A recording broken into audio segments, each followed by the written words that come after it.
What would you do if your own parents kicked you out while you were pregnant? That's exactly what happened to me. I was homeless, alone, and feeling like my world had just crumbled.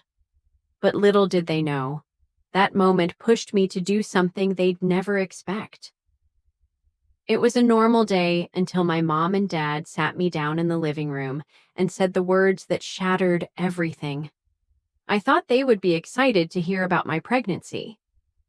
Instead, they looked at me like I had betrayed them. Without a second thought, my mom said, "You can't stay here anymore. We won't have this baby under our roof." I was stunned. I felt like the world had been ripped out from under me. Pregnant, and now kicked out of my own home. I had nowhere to go, no one to turn to. But in that moment, something inside me changed. I wasn't going to let this define me. I wasn't going to let them take everything from me. I walked out that door with nothing but the clothes on my back. But I promised myself one thing. This wasn't the end for me. It was just the beginning of my fight to take control of my life. I didn't know where to go that night. I wandered the streets, trying to collect my thoughts, but all I could feel was the pain of being rejected. I'd always been close to my parents, and to be thrown out like I was nothing. It was more than just humiliating. It was soul-crushing. But as the night wore on, something inside me shifted. I couldn't let this break me. I had to survive. I couldn't keep letting them control my life, make decisions for me. I was carrying a child, and that child deserved better. I found a small motel to crash in for the night. The bed wasn't comfortable, and the place wasn't ideal, but it was safe. As I lay there, staring at the ceiling, I realized something. I wasn't going to just survive. I was going to fight back. My family thought they could push me around, throw me out when they didn't approve of my choices. But they hadn't seen the strength I had inside me. They hadn't seen how much I had changed. The next day, I made a decision. I wasn't going to let their rejection define me. I had no idea what was ahead, but I was going to build a future for myself and for my child, with or without their help. I started by finding a job. It wasn't glamorous, but it was a start. I worked long hours, saved every penny, and built a small but stable foundation. I stayed in that same cheap motel for a while, but as my savings grew, I moved into a small apartment, one I could afford with my own hard work. I was building my life back, piece by piece, but I wasn't done yet. I knew that my parents still held some power over me. They thought I would fail. They thought I would come crawling back. But I wasn't going to let them be right. I had something to prove, not just to them, but to myself.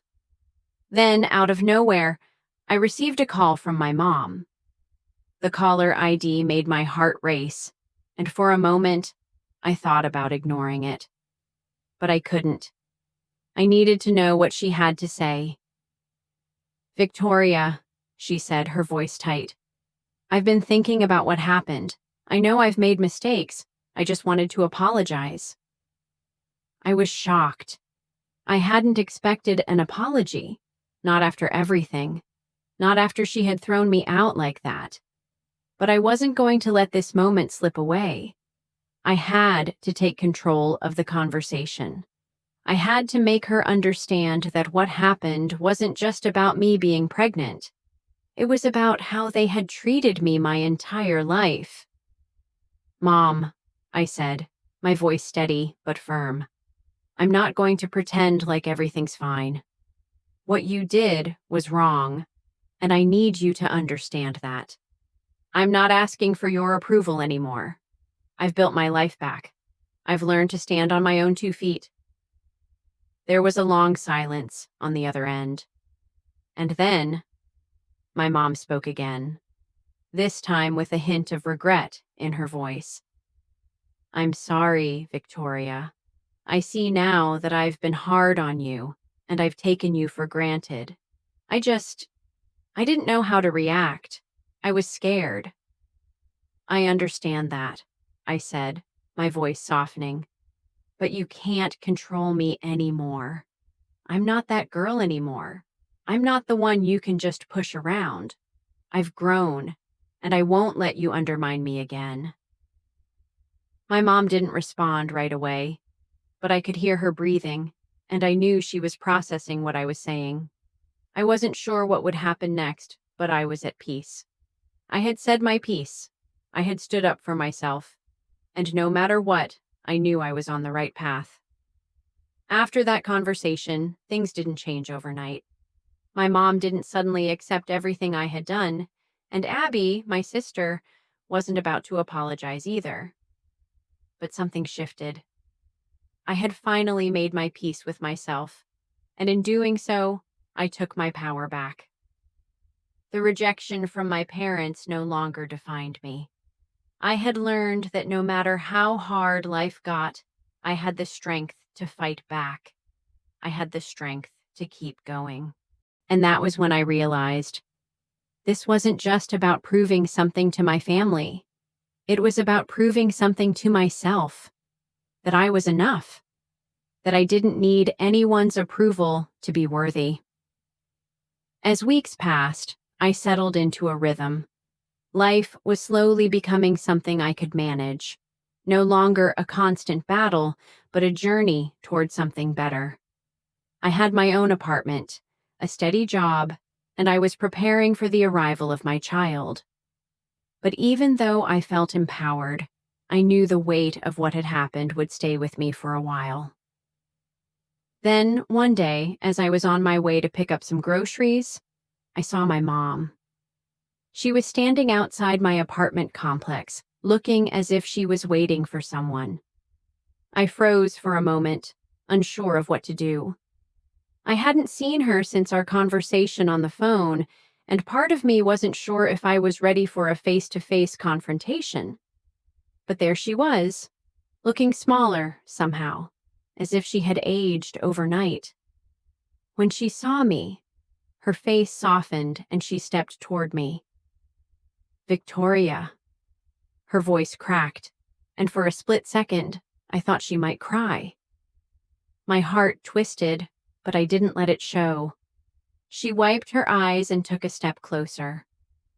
I've been thinking a lot about what happened between us, and I want to apologize again.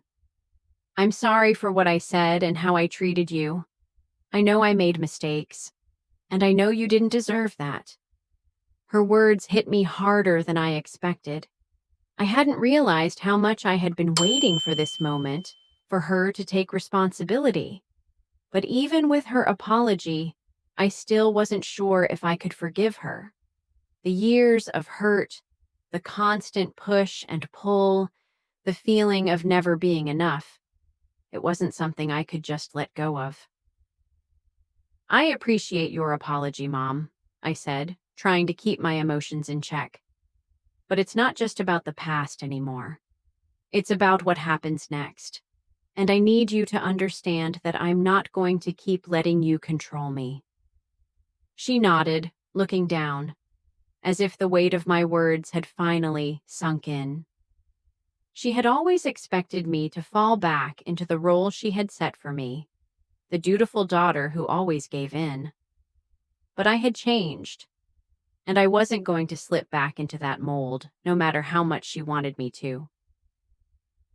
I understand, she said, her voice small. I just want you to know that I'm proud of you. And I'm sorry it took me so long to realize that you were just trying to live your life the way you wanted. For the first time in a long time, I felt like I was being seen, not just as her daughter, but as a person, someone who was capable of making my own decisions. It was a bittersweet moment. I could tell my mom was trying, but I knew I couldn't rely on her to fix everything. I had already done that for myself. I've learned a lot through all of this, Mom, I said, my voice steady but full of conviction. And I've realized that I can't keep letting you and anyone else take away my sense of self-worth.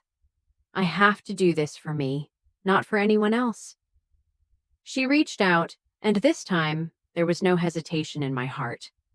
I allowed her to hug me, but it was different from the hugs we used to share.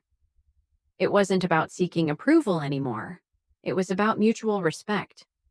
And that felt like a huge step forward. I hope we can move forward, she whispered, her voice shaky. But I know it's going to take time. I pulled away from the hug, meeting her eyes. It will, but I'm ready to move forward. For me, and for my child. She nodded and smiled, albeit weakly. I'll be here if you need me, but only if you allow it. As I watched her walk away, I felt a strange sense of closure. Things wouldn't be perfect between us, but I had finally done what I needed to do. I had fought for myself, for my future, and for the respect I deserved. And in that moment, I realized sometimes the hardest battles aren't the ones we fight against others, but the ones we fight within ourselves. The battles where we finally choose to stand up for who we are, where we decide that we are worthy of love, respect, and happiness. The months that followed my conversation with my mom felt like a new chapter, one that I hadn't expected, but one that was mine to write. My life was beginning to take shape in ways I hadn't imagined before. My little apartment, once a symbol of isolation, was now a sanctuary, a place where I could truly be myself and focus on what mattered most: my baby, my future, and reclaiming my independence. But just as things seemed to be settling, my sister, Lily, reached out. At first, I didn't know what to expect. After everything that had happened with my mom, I wasn't sure if Lily would side with me or with our parents. But when I saw her name pop up on my phone, I felt a mix of emotions. Part of me was still hurt, still unsure of whether I could trust her after everything that had gone down. I answered the phone, bracing myself for whatever was coming. "Hey, Victoria," she said quietly, her voice laced with something I couldn't quite place. "I've been thinking about everything. I want to apologize for how I acted during all of this. I should have supported you, not let them drive a wedge between us." I took a deep breath. I hadn't expected this. My sister was always the one who sided with my mom, the one who followed the family's rules, no matter how toxic. For her to admit she was wrong felt like a breakthrough, but a part of me remained guarded. "I'm listening," I said, my voice calm but careful. "I don't know what came over me," she continued. "I was scared, I guess. I let them influence me. But after everything you've been through, I realize I should have been there for you. I'm sorry." The sincerity in her voice was something I hadn't expected, but the question lingered in the back of my mind. Was it too late? Could I trust her? Could we ever truly move past the hurt and manipulation that had been so much a part of our family? "I appreciate your apology, Lily," I said, my voice steady. "But it's not just about words. It's about actions. It's about proving that you're going to support me no matter what." She was silent for a moment. "I know, and I'm ready to prove that. I want to be there for you, for the baby, for whatever you need." Her words were a small victory. I could see that she was genuinely trying to make amends, but I also knew it wouldn't be easy. Trust had been broken, and the road to rebuilding it was long. But in that moment, I realized something important. I didn't have to do this alone. I didn't have to fight every battle by myself. "I'm not asking for perfection," I said, my voice softening. "I just want you to be real with me, to be there when it counts." "I will be," she promised. "I just want us to be a family again, Victoria. I want to make it right." I hung up the phone feeling like a weight had been lifted from my chest. I wasn't sure what the future held for my relationship with my sister, but in that moment, I felt hope for the first time in a long while. There was still a long way to go, but the possibility of rebuilding that bond, of finally having the support I had always craved, was worth fighting for. A few weeks later, I received a message from my mom telling me she wanted to meet. My heart raced. Was this another manipulation? Was she truly ready to accept me for who I was, to accept the boundaries I had set? I wasn't sure, but I agreed to meet her at a local park. When I saw her, I could tell she had been crying. She stood there, waiting for me to approach, her eyes filled with uncertainty. I took a deep breath, walked over to her, and sat down on the bench beside her. "Victoria," she began, her voice shaking, "I don't know how to make this right, but I want to. I'm sorry for how I treated you. I never should have pushed you away. I've been selfish and I'm ashamed of how I've acted." I didn't say anything at first. Part of me wanted to let her apologize and let the past stay in the past, but I knew that wouldn't help either of us heal. "You've hurt me, Mom," I said quietly. "But I also understand that you're human. We all make mistakes. I don't expect you to be perfect. I just need you to respect me, to support me, and to allow me to make my own decisions." She nodded slowly, tears welling up in her eyes. "I want to be there for you, for your baby, for everything. But I know it's going to take time, and I'll do whatever it takes to make up for what I've done." I sat there for a moment, taking in her words. Was this the real change I had been waiting for? I didn't know. But what I did know was that I was finally able to look at her as an equal, not as the daughter trying to please her, but as someone who had the right to make her own choices. "I'm willing to try," I said, my voice soft, "but I need you to respect my boundaries."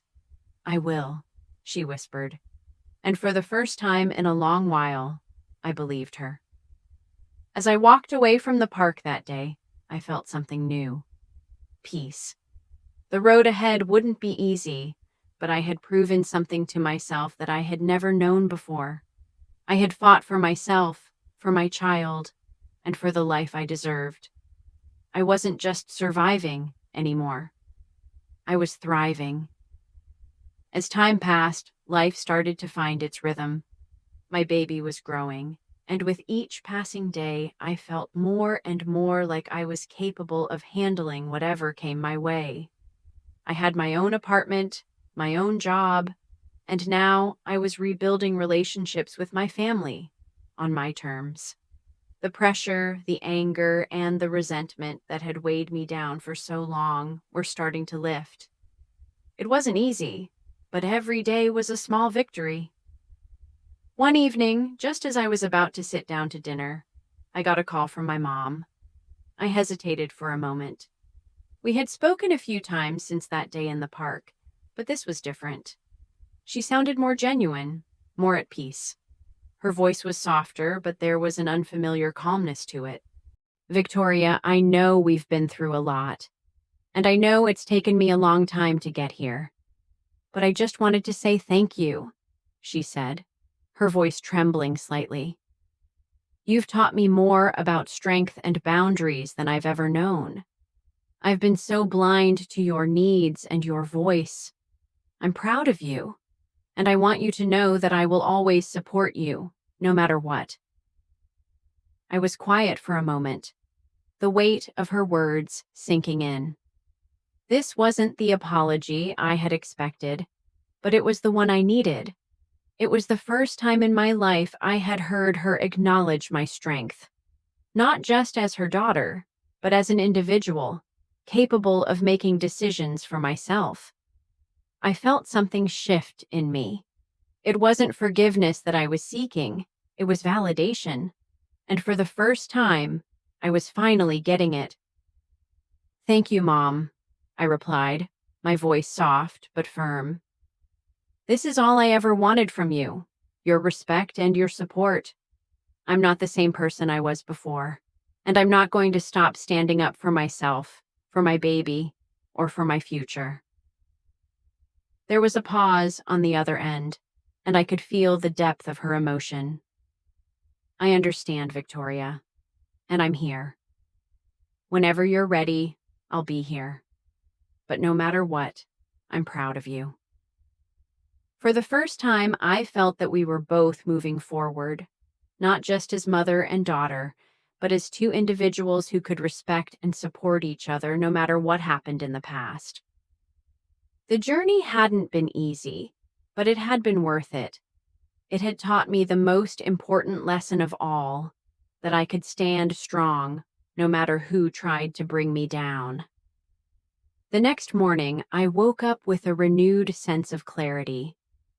As I looked at my growing belly, I realized that this wasn't just about me anymore. It was about the future I was creating for my child. It was about breaking the cycle of pain and manipulation, about giving my child a life where they would never have to fight for their worth. And as I made breakfast that morning, I felt a peace I hadn't felt before. Standing up for myself, setting boundaries, and letting go of the toxic relationships in my life wasn't just about seeking revenge or payback. It was about claiming my own power. It was about choosing to live for myself and my future, not for the expectations or manipulations of others. This was my victory, and no one could take that away from me. Call to action. If you've ever had to stand up for yourself, fight for your happiness, or set boundaries with people who tried to control your life, subscribe for more empowering stories of personal growth, payback, and emotional strength. Hit the bell icon so you never miss an inspiring twist or powerful moment. Leave a comment below.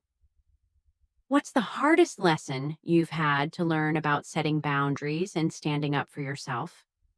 Let us know your story and join us on this journey of growth, empowerment, and the pursuit of peace.